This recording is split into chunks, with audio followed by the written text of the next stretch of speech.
आज से कुछ समय पहले एक जंगल का राजा शेर खान नामक एक शेर था। समय के साथ साथ अब वह बूढ़ा हो चुका था।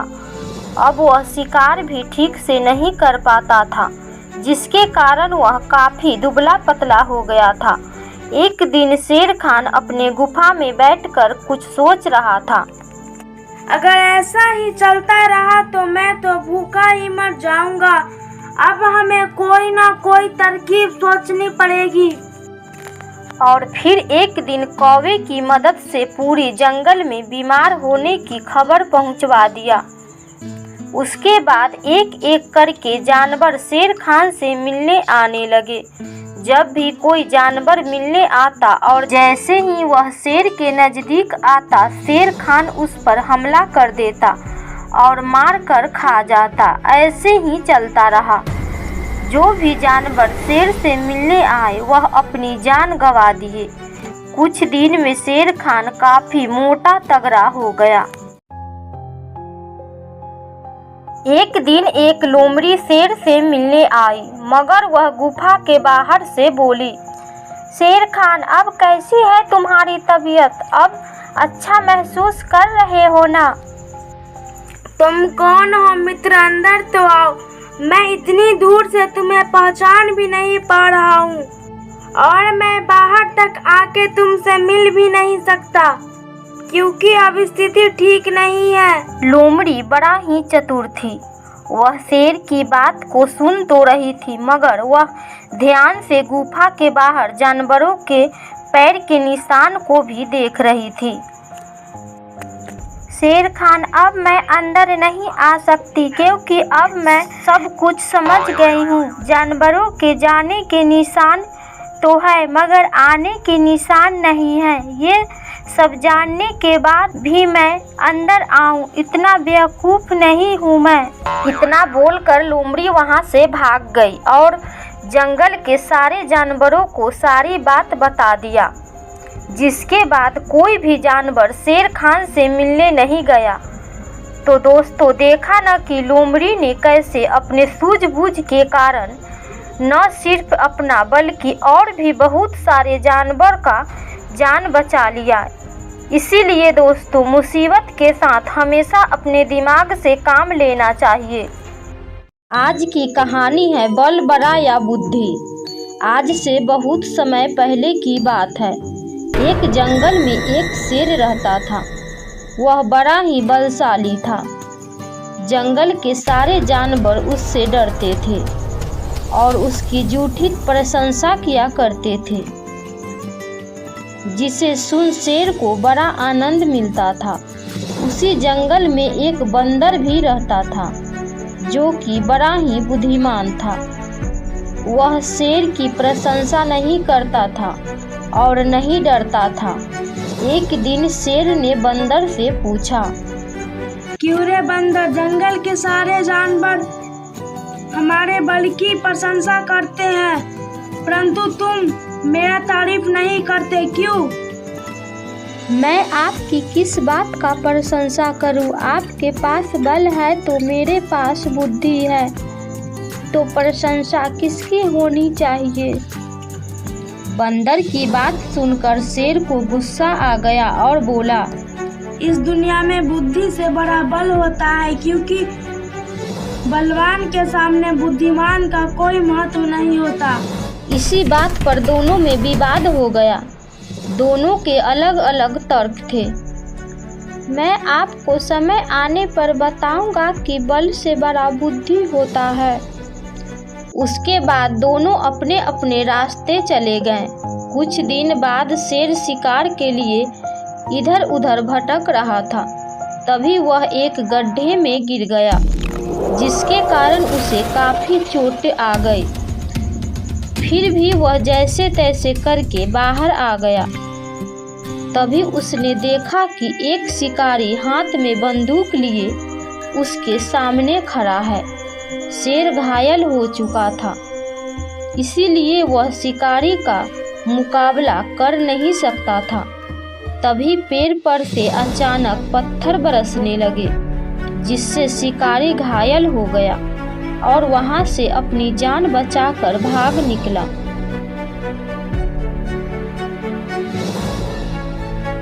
शेर आश्चर्य होकर इधर उधर देखने लगा कि आखिर पत्थर किधर से और किसने फेंका।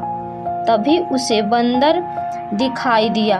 बंदर शेर के पास आया और बोला, अब बताइए कि बल बड़ा या बुद्धि। आप इतना बलवान होते हुए भी आप शिकारी का कुछ नहीं कर पाए और अपनी जान भी बचाने में असफल रहे। पहले तुम मुझे ये बताओ कि पेड़ पर अचानक इतने सारे पत्थर कैसे आए?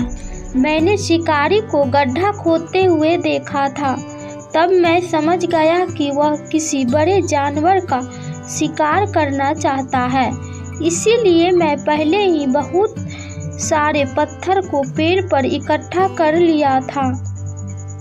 शेर बंदर की बात सुन के दंग रह गया और बोला, सच में बंदर भाई, तुम बहुत बुद्धिमान हो। मैं आज ये भी जान गया कि बल से बड़ा बुद्धि होता है। क्या तुम मुझसे दोस्ती करोगे? बंदर भी राजी हो गया। उसके बाद दोनों पक्के दोस्त बन गए और खुशी खुशी रहने लगे। यह कहानी है एक चालाक गधा की। हम सब ने हमेशा सुना है कि गधा एक मूर्ख प्राणी होता है, लेकिन ये गधा मूर्ख नहीं था, बल्कि बड़ा ही चतुर और होशियार था। गधा जहाँ रहता था वहाँ पर चारों तरफ हरी हरी घास थी, लेकिन गधा किसी दूसरे जानवर को घास खाने नहीं देता था। वह कोई न कोई युक्ति लगाकर भगा देता। ऐसे ही दिन गुजर रहे थे। एक दिन दो हिरन घूमते घूमते उसी जगह पर जा पहुंचा जहां पर गधा रहता था। एक हिरन ने दूसरे हिरन से कहा, अरे भाई, यहाँ तो बहुत सारी हरी हरी घास है। अब हम लोगों को यहीं रहना चाहिए। अब हम दोनों का जीवन तो आराम से कट जाएगा। बात तो तुम्हारी बिल्कुल सही है। अब हमें इधर उधर भटकना भी नहीं पड़ेगा। गधा सारी बातें सुन रहा था। वह हिरन के पास आया और बोला, अरे रे रे, तुम लोग भी हरी हरी घास के चक्कर में अपनी जान गंवाना चाहते हो? सब शेर की चाल है। रोज बहुत सारे जानवर इस घास को खाने आते हैं और अपनी जान गंवा देते हैं। तुम लोग यहाँ से जल्दी चले जाओ, वरना शेर आ जाएगा। भाई चलो यहाँ से, हमें नहीं खाने ये घास। दोनों हिरन आपस में बात कर ही रहे थे कि शेर की आने की आहट सुनाई पड़ी। दोनों हिरन झाड़ियों के पीछे छुप गए। तभी गधे की नज़र शेर पर पड़ी, जो कि उसी की तरफ आ रहा था। गधा काफी डर गया। तभी शेर उसके पास आके बोला, अरे तुम कहाँ से बीच में आ गए? हिरन कहाँ गया? हमें हिरन की खुशबू आ रही थी। कहाँ गए? जल्दी बोलो, बहुत जोर से भूख लगी हुई है। पहले तो गधे ने सोचा कि हिरन का पता बता दिया जाए, मगर उसे दया आ गई और बोला, हाँ, कुछ देर पहले तो हिरन यही था। वह मान नहीं रहे थे तो मेरी उनसे झगड़ा भी हुई, हाथापाई भी हुई। अंत में वह भाग गए। अपनी बकवास बंद कर और जल्दी से बता कि वह किस तरफ गए हैं। गधा गलत दिशा बता दिया। शेर तेजी से उसी तरफ भागा। जब शेर चला गया तो दोनों हिरन झाड़ी से बाहर आए और गधा को शुक्रिया अदा किया और वहां से भाग निकले। अब गधा आराम से घास खाने लगा। कुछ देर में शेर वापस आ गया और बोला, क्यों रे गधे, तुमने मुझे गलत पता क्यों बताया था? क्या तुम्हें जान प्यारी नहीं है क्या? शेर महाराज, आप तो जानते हैं कि हिरन एक जगह कहाँ टिकते हैं। कभी यहाँ तो कभी वहाँ भागते रहते हैं। वहाँ से कहीं भाग गए होंगे, मगर मैं आपको दूसरे हिरन का पता बता देता हूँ। अब मैं कहीं नहीं जा सकता क्योंकि मुझे बहुत जोर से भूख लगी हुई है। अब मैं तुम्हें ही खाऊंगा। अब मरने के लिए तैयार हो जाओ। शेर की बात सुन के गधा डर से कांपने लगा। तभी उसे एक युक्ति सूझी और वह लंगड़ा कर चलने लगा। अब तुम्हें क्या हुआ?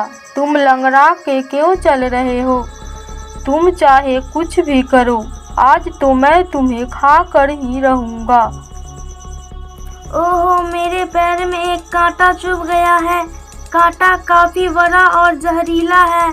जब आप मुझे खाएंगे तो वह कांटा आपके मुंह में चला जाएगा, जिससे आपकी जान भी जा सकती है। इसीलिए आप मेरा कांटा निकाल दे, मैं मरने के लिए तैयार हूँ। शेर ने सोचा गधा बात सही कह रहा है।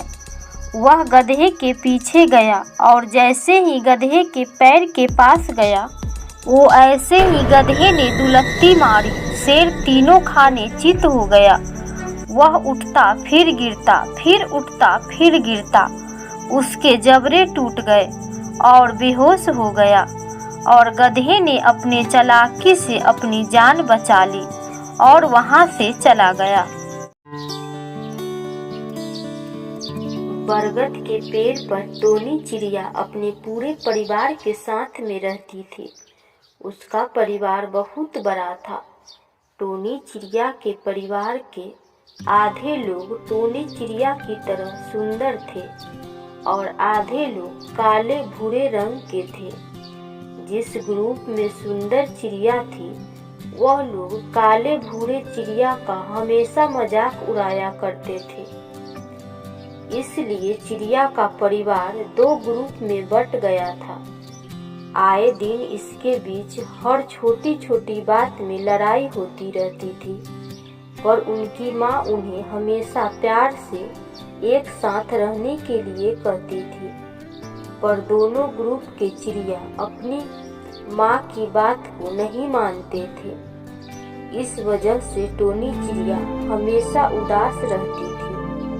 एक दिन काले भूरे चिड़िया के ग्रुप अपनी माँ के पास जाते हैं और कहते हैं, माँ, अब आप हमारे पेड़ का बंटवारा कर दो।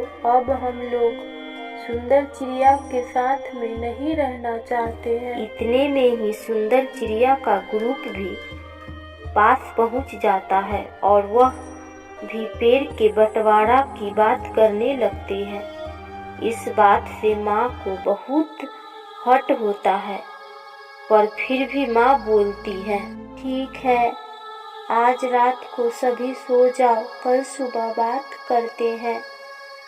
सभी माँ की इस बात से एग्री हो जाते हैं और सभी सोने चले जाते हैं। जब सभी चिड़िया सो रही होती है, तभी आधी रात को वहाँ एक अजगर सांप आता है। माँ बंटवारे वाली बात से बहुत दुखी थी, इसीलिए उसे नींद नहीं आ रही थी। वह कुछ सोचते हुए डाल पर बैठी हुई थी। तभी उसे सूखे पत्तों की आवाज आती है और वह माँ घर से बाहर पेड़ पर लिपटे हुए सांप को देखकर बहुत घबरा जाती है और अपने सभी बच्चों को उठाकर उन्हें सांप के बारे में बताती है।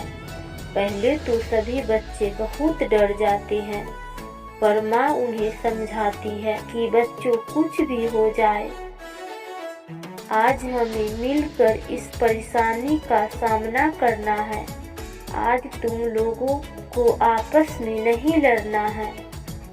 अब वह सांप बहुत ही पास आ चुका होता है। तभी माँ के कहने पर सारे बच्चे एक साथ सांप के ऊपर हमला बोल देते हैं। सभी बच्चे सांप को अपनी चोंच और पंजे से नोचने लगते हैं। सांप ने इस हमले के बारे में कभी भी नहीं सोचा होता है और घबरा कर वहां से भाग जाता है। सभी चिड़िया बहुत खुश हो जाते हैं और एक दूसरे के गले लगने लगते हैं। यह देखकर माँ भी बहुत खुश हो जाती है। अब उन सभी चिड़ियों को समझ में आ गया था कि साथ मिलकर रहने से उन लोगों का कोई बाल भी बांका नहीं कर सकता। कहानी की शिक्षा। तो देखा बच्चों, आपने कैसे चिड़िए के छोटे छोटे बच्चे ने एक बड़े से सांप को भगा दिया। ठीक ऐसे ही अगर हम भी अपने भाई बहन, मम्मी पापा के साथ में मिलकर रहेंगे तो कोई भी हमारा कुछ भी नहीं बिगाड़ सकता। इसे ही कहते हैं एकता की शक्ति। एक बार एक मादा कौवा जंगल में घूम रही थी। वह घोंसला बनाने के लिए सही जगह की तलाश कर रही थी। बड़ी मेहनत के बाद उसे एक पेड़ दिखा जो उसका घोंसला बनाने के लिए बहुत उपयुक्त था। कौवे ने एक एक तिनका डालकर एक सुंदर घोंसला बना लिया। कौवे को उसका घर बहुत पसंद आया और वह वहाँ खुशी से रह रही थी। एक दिन कौवे ने अपने घोंसले में कुछ अंडे दे दिए। उसने उन अंडों की अच्छी देखभाल की, लेकिन उन्हें भोजन और पानी के लिए अकेला छोड़कर जाना पड़ा। जिस पेड़ पर कौवे का घोंसला था उसके पास ही एक सांप का बिल था, जिसमें एक बड़ा सा सांप रहता था। उस सांप की नज़र उस कौवे के घोंसले पर पड़ी, क्योंकि उसे यकीन था कि वहाँ अंडे होंगे। जैसे ही कौवा अपने घोंसले से निकला, वह सांप चुपके से आ गया और सारे अंडे खा गया। कौवा जब लौटती है तो अपने घोंसले में अंडे न पाकर बहुत डर जाती है और ज़ोर ज़ोर से रोने लगती है। उसे समझ नहीं आ रही है कि उसके अंडे कहाँ गए।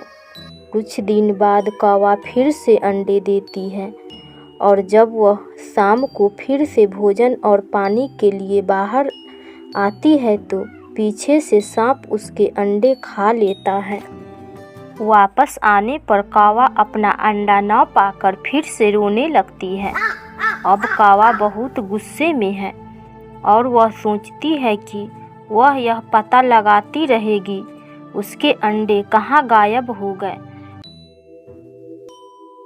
कुछ महीने बाद जब वह दोबारा अंडे देती है तो वह अपने अंडे घोंसले में छोड़कर अगले पेड़ में छिप जाती है, ताकि वह देख सके कि उसके अंडे कौन लेता है। आदत से मजबूर होकर सांप एक बार फिर कौवे का अंडा खाने आ जाता है। कौवा सांप को देखकर बहुत हैरान होती है और अपने अंडे को बचाने के लिए वह सांप से बहुत लड़ती है और उसे बहुत चोट पहुंचाती है, लेकिन फिर भी अंत में वह हार जाती है और सांप एक बार फिर उसके अंडे खाकर चला जाता है। कौवे को लगता है कि अगर ऐसे ही चलता रहा तो वह कभी अपने बच्चे को जन्म नहीं दे पाएगी और इसीलिए उसे एक तरकीब सूझती है। वह उड़ती हुई राजा के महल में पहुंच जाती है। वह देखती है कि राजकुमारी अपनी सहेलियों के साथ वहाँ कुंड में नहा रही है और राजकुमारी के सारे आभूषण कोने में रखे हुए हैं। कौवा राजकुमारी का सबसे चमकीला हार उठाकर उड़ने लगती है। जब सैनिक ने कौवे को राजकुमारी का हार ले जाते हुए देखा तो उन्होंने उसका पीछा किया। कौवा चालबाजी करती है। वह उस हार को सांप के बिल में फेंक देती है और अपने घोंसले में जाकर बैठ जाती है। जब सैनिक देखते हैं कि हार सांप के बिल में है तो उस हार को निकालने के लिए सांप के बिल को नष्ट कर देते हैं और उस सांप को भी मार डालते हैं। कौवा ऊपर से यह सब देख रही है। वह बहुत खुश है क्योंकि अब वह और उसके बच्चे उस सांप से सुरक्षित रहेंगे। 1 महीने के बाद कौवा फिर से अंडे देती है, जिसके बाद वह अपने बच्चे के साथ खुशी खुशी रहती है। सांप और कौवे की कहानी से हमें यह सीख मिलती है कि अगर समझदारी से काम लिया जाए तो हर मुश्किल का हल निकल आता है।